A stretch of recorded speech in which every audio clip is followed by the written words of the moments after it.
அனைவருக்கும் வணக்கம். இன்னைக்கு நம்ம ஆன்லைன் கிளாஸ்ல பார்க்க போறது பில் ஆஃப் எக்ஸ்சேஞ்ச் அந்த சாப்டர்ல இருக்கக்கூடிய தியரி பார்ட் பார்க்க போறோம். முதல்ல meaning of bill of exchange. Under section 5 of the negotiable instruments act 1981 defines bill of exchange as an instrument in writing containing an unconditional order signed by the maker directing a certain person to pay certain sum of money only to or to the order of certain person or bearer of the instrument. ரிட்டன்ல எழுதின ஒரு document. என்ன எழுதியிருக்கணும் அப்படின்னா, எந்த விதமான கண்டிஷனும் இல்லாம யார் அதுல sign பண்ணிருக்காங்களோ அவங்க சொல்லக்கூடிய இன்னொரு நபருக்கு ஒரு குறிப்பிட்ட தொகையை அல்லது அவர் சொல்லக்கூடிய இன்னொரு வேறு நபர்களுக்கு அல்லது அந்த இன்ஸ்ட்ருமெண்ட் அந்த பில் ஆஃப் எக்ஸ்சேஞ்ச கொண்டு வரக்கூடிய நபருக்கு அதுல குறிப்பிட்டிருக்கக்கூடிய அந்த தொகையை கொடுக்குமாறு ரிட்டன்ல ஒரு அன்கண்டிஷனல் ஆர்டர் கொடுத்தோம்னா அதுக்கு பேரு பில் ஆஃப் எக்ஸ்சேஞ்ச். ஃபீச்சர்ஸ். இந்த ஃபீச்சர்ஸ் அந்த டெஃபினிஷன்ல இருந்து அப்படியே எடுத்திருக்கோம். First one, unconditional order. எந்த விதமான கண்டிஷனும் இருக்கக்கூடாது. இதை செஞ்சாதான் ரூபா தருவேன், இந்த ஒர்க்கை முடிச்சாதான் ரூபா தருவேன். there should not be any condition. in writing, written formatல தான் இருக்கணும். Oral not accepted. Period of bill, எத்தனை மாதம் கழிச்சு ரூபா கொடுக்க போறோம், 1 மந்த்தா 2 மந்த்தா 3 மந்த்ஸாங்கிறத தெளிவா சொல்லியிருக்கணும். செர்டன் அமௌண்ட், எவ்வளவு அமௌண்ட்ங்கிறத ஸ்பெசிபிக்கா சொல்லியிருக்கணும். அக்செப்டட் பை டிராயி, டிராயி அதை அக்செப்ட் பண்ணியா, சரி நான் தந்துடுவேன், 3 மாதம் கழிச்சு 1000 ரூபாய் தர்றேன் அப்படின்னு அவரை அக்செப்ட் பண்ணி கையெழுத்து போடணும். நேம் ஆஃப் த பேயி, யாருக்கு பணம் கொடுக்க போறோங்கிறத அதுல சொல்லியிருக்கணும். டியூ டேட், எவ்வளவு நாள் கழிச்சு, 3 மாதம் அப்படின்னா 3 மாதம் பிளஸ் ஒரு 3 நாள் எக்ஸ்ட்ரா, அது கிரேஸ் டேஸ் பேரு கொடுப்போம். டேட் ஆஃப் பில், கண்டிப்பா அந்த பில்ல டேட் இருக்கணும். இதெல்லாம் features of bill of exchange. டிராயர்னா யாரு? a person who draws the bill is known as drawer. யாரு அந்த பில் ஆஃப் எக்ஸ்சேஞ்ச் எழுதுறாங்களோ, எழுதி கீழே சைன் பண்றாங்களோ அவருக்கு பேரு டிராயர். பொதுவா யார் எழுதுவா அப்படின்னா செல்லர் அல்லது கிரெடிட்டார் எழுதுவாரு. அடுத்து drawee. The person to whom the order to pay the bill amount is made is known as drawee, acceptor, buyer or debtor. டிராயினா யாருன்னா, யாரு அந்த பில்லுக்குரிய பணத்தை ஆக்சுவலா பே பண்ண போறாங்களோ அவங்களுக்கு பேரு drawee.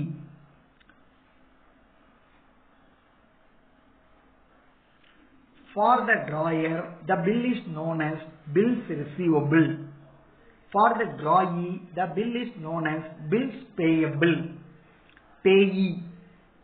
The person to whom the amount is payable is called payee, who may either be drawer himself or a third person. யார்கிட்ட போய் நம்ம கடைசியா பணம் கொடுக்க போறோமோ அவங்களுக்கு பேரு பேயி. டிராயராவே இருப்பாரு, இல்ல சில சமயங்கள டிராயர் சொல்லக்கூடிய இன்னொரு ஆள் யாராவது இருக்கலாம், பேயி. சோ ஒரு பில் ஆஃப் எக்ஸ்சேஞ்ச், ஒரு பில் எழுதணும் அப்படின்னா கண்டிப்பாக இந்த 3 பேரும் வேணும், drawer, drawee and payee. Types of bills of exchange அப்படின்னு பார்த்தோம் அப்படின்னா time bill, demand bill, inland bill, foreign bill, accommodation bill. இது மாதிரி 5 டைப் இருக்கு. டைம் பில் அப்படின்னா அந்த குறிப்பிட்ட காலம் முடிஞ்ச உடனே பணத்தை கொடுத்துடணும். டிமாண்ட் பில்னா அவங்க எப்ப பணம் வேணும்னு கேட்கிறாங்களோ, டிராயர் எப்ப பணம் வேணும்னு கேட்காரோ அந்நேரம் கொடுத்துடணும். இன்லேண்ட் பில் அப்படின்னா நம்ம நாட்டுக்குள்ள உள்ள பார்ட்டிஸ்குள்ளேயே பணம் கொடுக்க வாங்க அந்த மாதிரி எழுதணும், பில் எழுதணும் அப்படின்னா அதுக்கு பேரு இன்லேண்ட் பில். ஃபாரின் பில்ங்கிறது ஒரு ஆளு நம்ம நாட்டில் இருப்பாரு, இன்னொருத்தர் வேற நாட்டில் இருப்பாரு, இருந்தா அதுக்கு பேரு ஃபாரின் பில். அகாமடேஷன் பில்னா வித்தவுட் எனி பிசினஸ் டிரான்சாக்சன், ஒரு 2 பேருடைய பைனான்சியல் நீட்ஸை சாட்டிஸ்ஃபை பண்றதுக்காக ஒருத்தர் இன்னொருத்தர் மேல ஒரு பில் எழுதினாங்க அப்படின்னா அதுக்கு பேரு அகாமடேஷன் பில். இது வந்து பியூர்லி நான் ஃபைனான்சியல் நான் ட்ரேடிங் பில். எனக்கும் பணம் தேவை, இன்னொருத்தருக்கும் பணம் தேவை. அப்ப எனக்கு ஒரு 1000 ரூபாய் தேவை, அவருக்கு ஒரு 1000 ரூபாய் தேவைன்னா ஒருத்தர் மேல ஒருத்தர் 2 பில்லா எழுதிக்க வேண்டியது. எழுதி அதை கொண்டு போய் டிஸ்கவுண்ட் பண்ணி இப்போதைக்கு பணத்தை நான் வாங்கி ரொட்டேஷன்ல விட்டுட்டு டியூ டேட் வரும்போது நான் அவருக்கு பணம் கொடுத்துருவோம், அவர் எனக்கு பணம் கொடுத்துருவாரு. ஸோ பில் வந்து ஆக்சுவலா பே பண்ண மாதிரி காட்டிடலாம். இதுக்கு பேரு அகாமடேஷன் பில். ப்ரோட்டெஸ்டிங் அப்படின்னு ஒரு வார்த்தை இருக்கு. என்ன மீனிங் அப்படின்னா the act of noting the dishonour of a foreign bill by a notary public. Notary பப்ளிக்கு ஃபாரின் பில் டிஸ்ஆனர் ஆயிடுச்சுன்னா அதை நோட் பண்ணக்கூடிய அந்த ஆக்டிவிட்டிக்கு பேரு ப்ரோட்டெஸ்டிங். இப்ப ஜேர்னல் என்ட்ரி பார்க்க போறோம். இதை பேஸ் பண்ணி தான் சம் செய்ய போறோம். ஸோ ஜேர்னல் என்ட்ரி ரொம்ப முக்கியம்.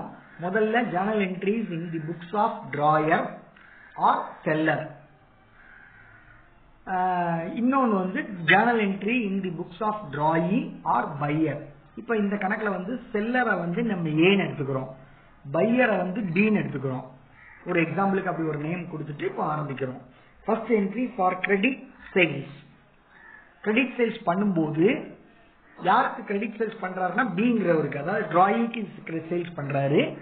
ஸோ டிராயி அக்கௌண்ட் டெடார், டிராயிங்கிறது mister B, mister B account debtor to sales. Goods வெளியே போகுது, அதனால சேல்ஸை கிரெடிட் பண்றோம். டிராயியை பொறுத்த வரைக்கும் அவர் கிரெடிட் பர்ச்சேஸ் பண்றாருன்னு அர்த்தம். For credit purchases purchase account debtor to mister A. செல்லருக்கு இன்னொரு பேரு மிஸ்டர் ஏ, அதனால மிஸ்டர் ஏன்னு எழுதியிருக்கோம்.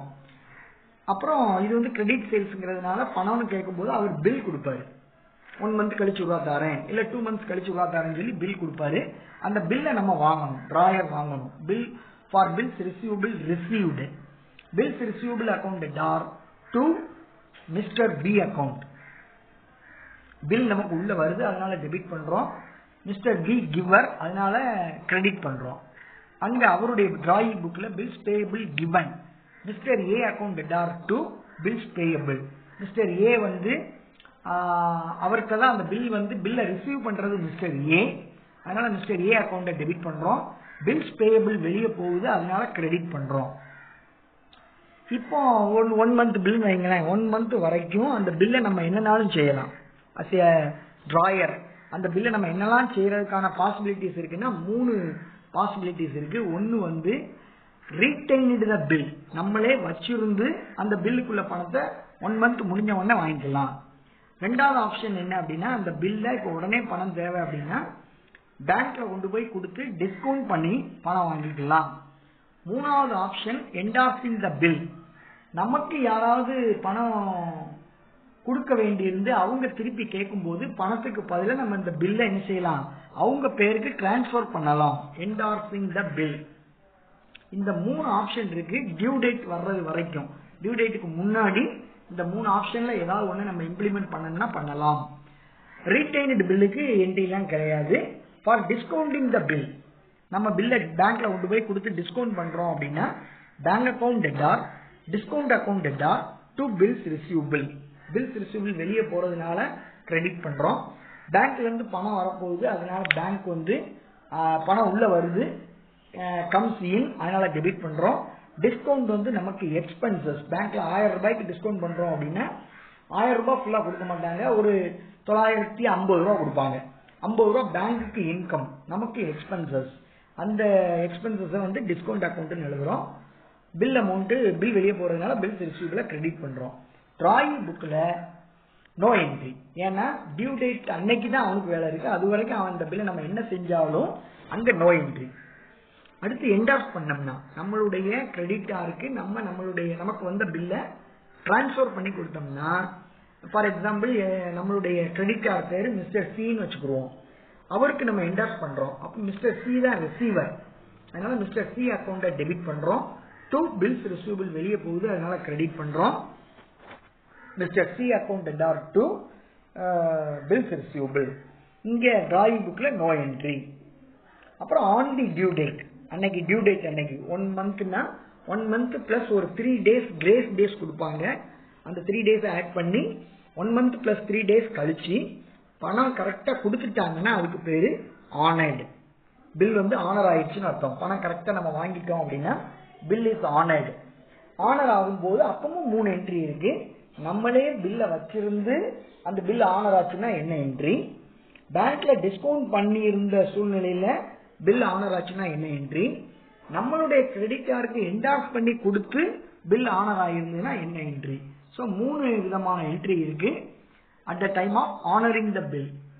முதல்ல வந்து ஃபார் ரீடைன்டு பில் ஆனர்ட், நம்மளே வச்சிருந்து பில்லுக்கு பணம் வாங்கணும் அப்படின்னா டிராயர் புக்ல cash account debtor to bills receivable, cash வந்து உள்ள வருது அதனால டெபிட் பண்றோம், பில்ஸ் ரிசீவபிள் வெளியே போகுது அதனால கிரெடிட் பண்றோம். டிராயி புக்கை பொறுத்த வரைக்கும் bills payable account debtor to cash, bills payable அவனுக்கு உள்ள வருது, பில்லை வாங்கிட்டு ரூபா கொடுப்பான்.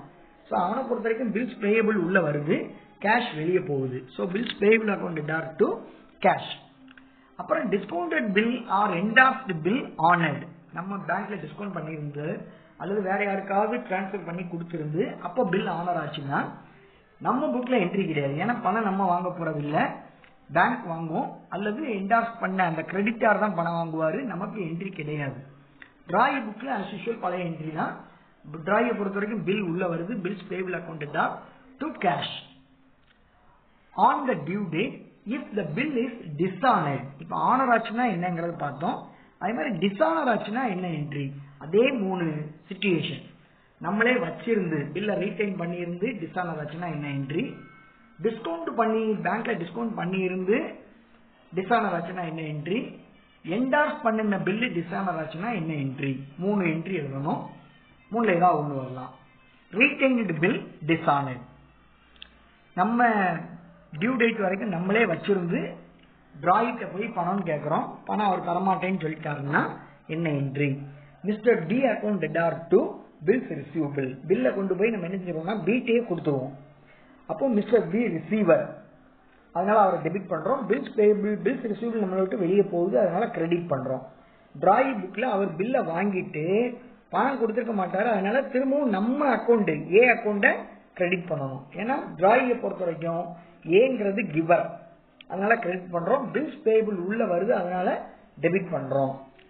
டிஸ்கவுண்டட் பில் டிஸ்ஆனர்ட், நம்ம பேங்க்ல டிஸ்கவுண்ட் பண்ணி இருந்து அந்த பில் டிஸ்ஆனர் ஆச்சுன்னா அந்த பில்லை கொண்டு வந்து நமக்கு தரப்போறது பேங்கர்.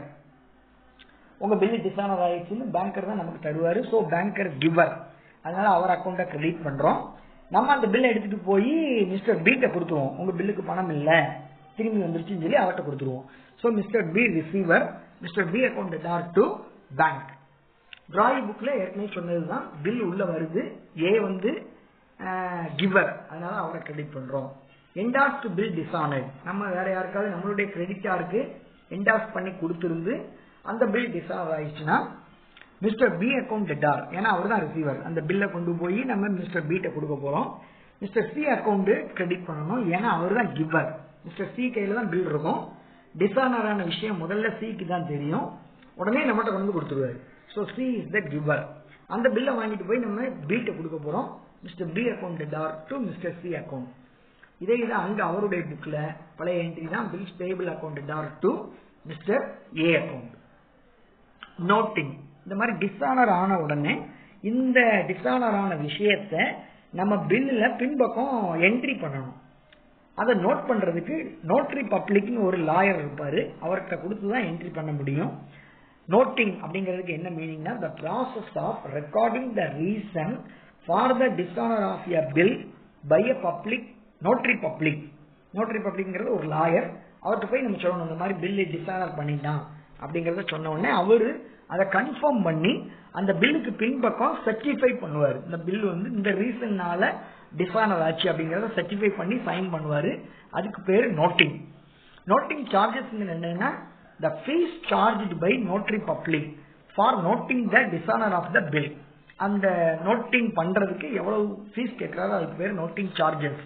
இந்த நோட்டிங் சார்ஜஸ் முதல்ல யார் பே பண்ணுவா அப்படின்னா டிராயர் பே பண்ணுவாரு, இல்லைன்னா பேங்கர் பே பண்ணுவாரு, இல்லைன்னா என்ஆர்சி பே பண்ணுவாரு. யாரு கையில பில் கடைசியா இருக்கோ அவங்க ஃபர்ஸ்ட் இந்த இதை பே பண்ணிடுவாங்க, நோட்டிங் சார்ஜஸ் பே பண்ணிடுவாங்க. பின்னாடி அதை யார்கிட்ட இருந்து வாங்கிக்கலாம் அப்படின்னா டிராயிட்ட இருந்து வாங்கிக்கலாம். நோட்டிங் சார்ஜஸ்க்கு என்ன என்ட்ரி அப்படின்னா, டிராயர் புக்ல மிஸ்டர் பி அக்கௌண்ட் டெட்டார். ஏன்னா அவற்றிலிருந்து தான் நம்ம வாங்க போறோம். எவ்வளவு நாள் கழிச்சினாலும் இந்த நோட்டிங் சார்ஜஸ் அவரால் வந்து அடிஷனல் எக்ஸ்பென்சஸ். அவர் பணம் கரெக்டா கொடுத்திருந்தாருன்னா, பி பணம் கரெக்டா கொடுத்திருந்தாருன்னா இந்த நோட்டிங்கே வேண்டியதில்லை. அவர் பணம் கொடுக்காததுனால அவருடைய மிஸ்டேக்னால நமக்கு அடிஷனல் எக்ஸ்பென்சஸ். அதனால அதை பீட் இருந்து கலெக்ட் பண்ண போறோம். Mister B account debtor to cash. நம்ம பே பண்ணியிருந்தோம்னா கேஷ்னு எழுதணும். பேங்க் பே பண்ணிச்சுன்னா டு பேங்க்னு எழுதணும். என்ஆர்சி அதாவது யாருக்கு நம்ம டிரான்ஸ்ஃபர் பண்ணி கொடுத்துருக்கோமோ அவன் பே பண்ணியிருந்தான்னா மிஸ்டர் சி அக்கௌண்ட்னு எழுதணும். So mister B account debtor to cash to bank to C. இதே இது டிராயிங் புக்கில் நோட்டிங் சார்ஜஸ் அக்கௌண்ட் டெட்டார். ஏன்னா அவருக்கு அது எக்ஸ்பென்சஸ், அதனால டெபிட் பண்றோம். டு மிஸ்டர் ஏ அக்கௌண்ட், அவருக்கு தான் கொடுக்க போறாரு, அதனால கிரெடிட் ஆறாது, அதனால அதை வந்து கிரெடிட் பண்றோம். Retaining the bill. டியூ டேட்டுக்கு முன்னாடி அந்த பில்லுக்குள்ள ரூபாயை கொண்டு வந்து டிராயி கொடுத்துட்டாரு அப்படின்னா அதுக்கு பேரு retaining the bill. A bill which is honoured before the maturity date is known as retaining of a bill. இந்த மாதிரி ரிட்டைனிங் அப்படின்னா அவனை அப்ரிஷியேட் பண்றதுக்காக, அந்த டிராயிங்கை அப்ரிஷியேட் பண்றதுக்காக நம்ம ஒரு அமௌண்ட் டிஸ்கவுண்ட் கொடுப்போம். Acceptor May get a discount as the amount of the bill is paid in advance. அட்வான்ஸா பே பண்ணதுனால அவருக்கு நம்ம ஒரு கமிஷன் கொடுப்போம், ஒரு ரிபேட் கொடுப்போம். It is an income to the acceptor. டிராயை பொறுத்த வரைக்கும் அது இன்கம், டிராயரை பொறுத்த வரைக்கும் அது வந்து எக்ஸ்பென்சஸ். அடுத்து அதுக்கு என்ன என்ட்ரி, ரிட்டையரிங்க்கு என்ன என்ட்ரி அப்படின்னு பார்த்தோம்னா டிராயர் புக்ல கேஷ் அக்கௌண்ட் டெட்டார், அவருக்கு பணம் உள்ள வருது. டிஸ்கவுண்ட் அக்கௌண்ட் டெட்டார், அது எக்ஸ்பென்சஸ் அவருக்கு, அதனால டெபிட் பண்றோம். டு பில்ஸ் ரிசீவபிள், பில் வெளியே போயிருது, கேஷ் உள்ள வருது. So cash account debtor, discount account debtor, to bills receivable account. டிராயிங் புக்ல bills payable account debtor, to cash, to rebate on bills discounted. இந்த இவர் கொடுக்கறது வந்து ரிபேட், அந்த ரிபேட் வந்து அவருக்கு இன்கம், அதனால அவருக்கு வந்து கிரெடிட் சைட். பில் வந்து அவருக்கு உள்ள வருது, பில்ஸ் பேயபிள் உள்ள வருது, பில்லை வாங்கிட்டு பணம் கொடுக்குறாரு. ஸோ பில் உள்ள வருது, அதனால டெபிட் பண்றோம். பணம் வெளியே போகுது, அதனால கேஷை கிரெடிட் பண்றோம். ரிபேட் நமக்கு இன்கம், அதனால கிரெடிட் பண்றோம். சில சமயங்கள்ல டிராயர் என்ன செய்வார் அப்படின்னா டிஸ்ஆனர் பண்றதுக்கு முன்னாடியே டிராயரை மீட் பண்ணி இந்த மாதிரி என்னால பணம் கொடுக்க முடியாத சூழ்நிலையில இருக்கிறேன், ஸோ நீங்க அந்த பழைய பில்லை கேன்சல் பண்ணிட்டு புதுசா ஒரு பில் எழுதிக்கலாம், நான் அதுக்கு உண்டான அந்த எக்ஸ்டென்ஷன் டேட்டுக்குள்ள இன்ட்ரெஸ்ட் நான் தனியா கொடுத்துருவேன் அப்படின்னு சொல்லலாம். இல்லைன்னா 1000 ரூபாய் பில்லுக்கு ஒரு 500 ரூபாய் இப்ப இருக்கு, இந்த 500 ரூபாய் வாங்கிட்டு மீதி 500 ரூபாய்க்கு புதுசா ஒரு பில் எழுதிக்கலாம் அப்படின்னு அவர் சொல்லலாம். Before the due date drawee approaches drawer to cancel the old bill by getting some amount or by paying some amount, part payment, and he is required, drawee required the drawer to draw a new bill along with the interest. இன்ட்ரெஸ்டோட சேர்த்து ஒரு புது bill எழுதிக்கலாம் அப்படின்னு சொல்லலாம். இந்த மாதிரி பில்ல renewal பண்ணும்போது என்னலாம் அப்படின்னா ஃபர்ஸ்ட் பாயிண்ட் வந்து for receiving part payment, part பேமெண்ட்டை நம்ம ரிசீவ் பண்ணணும். ரெண்டாவது என்ட்ரி பேலன்ஸ் அமௌண்ட்டுக்கு ஒரு இன்ட்ரெஸ்ட் கண்டுபிடிச்சு அந்த இன்ட்ரெஸ்ட்க்கு ஒரு என்ட்ரி எழுதணும். மூணாவது ஃபார் ரிசீவிங் நியூ பில், புதுசா ஒரு பில் எழுதணும். முதல்ல பார்ட் பேமெண்ட் ரிசீவ் பண்ணும்போது டிராயர் புக்ல cash account debtor to mister B, cash உள்ள வருது, பி கிவர். டிராயி புக்ல mister A account debtor to cash, A வந்து ரிசீவர், ஏ வந்து ரிசீவர், அதனால அவரை டெபிட் பண்ணிருக்கோம். பணம் வெளியே போகுது, அதனால கிரெடிட் பண்றோம், கேஷ் அக்கௌண்ட்டை கிரெடிட் பண்றோம். இன்ட்ரெஸ்ட் டியூ, இன்ட்ரெஸ்ட்டை பொறுத்த வரைக்கும் டிராயருக்கு அது இன்கம், டிராயிக்கு எக்ஸ்பென்சஸ். டிராயர் புக்ல என்ன என்ட்ரினா mister B account debtor to interest, interest வந்து நமக்கு இன்கம்னால கிரெடிட் பண்ணிருக்கோம், பணம் இன்னும் வரல, பீட் இருந்து வரும், அதனால பி அக்கௌண்ட்டை டெபிட் பண்ணிருக்கோம். டிராயர் புக்ல இன்ட்ரெஸ்ட் அவனுக்கு எக்ஸ்பென்சஸ், அதனால interest account debtor to mister A account. For receiving new bill, new bill receive பண்ணும்போது பழைய பில்லு அமௌண்ட்ல எவ்வளவு பணம் கொடுத்துருக்காங்களோ அதை கழிச்சுட்டு இன்ட்ரெஸ்ட் அமௌண்ட் எவ்வளவு இருக்கோ அதை ஆட் பண்ணிட்டு நோட்டிங் சார்ஜஸ் ஏதாவது இருந்தா அதையும் ஆட் பண்ணிட்டு புதுசா பேலன்ஸ் அமௌண்ட்டுக்கு ஒரு பில் எழுதணும். பில் எழுதும் போது பழைய என்ட்ரி தான் bills receivable account debtor to mister D account. இங்க டிராயிங் புக்ல mister A account debtor to bills payable. Mister A வந்து ரிசீவர், பில்ஸ் பேயபிள் வந்து வெளியே போகுது, அதனால கிரெடிட் பண்றோம். Bill amount, balance bill amount plus noting charges ஏதாவது பே பண்ணியிருந்தோம்னா அந்த அமௌண்ட் பிளஸ் இன்ட்ரெஸ்ட் டியூ, இந்த மூணையும் ஆட் பண்ணி பில் அமௌண்ட் எழுதணும். இப்போ வரைக்கும் சொன்ன ஜேர்னல் என்ட்ரிஸ் தரவா இருந்தா மட்டும்தான் நம்ம அடுத்து வந்து கணக்கு செய்ய முடியும். ஸோ கணக்கு செய்யறதுக்கு இந்த ஜேர்னல் என்ட்ரி எல்லாம் தரவா புரியணும். டபுள் என்ட்ரி ரூல்ஸ் அப்படியே அப்ளை பண்ணி ஈஸியா ஞாபகம் வச்சுக்கலாம். மனப்பாடம் பண்ண வேண்டிய அவசியம்லாம் கிடையாது. Thank you to everybody.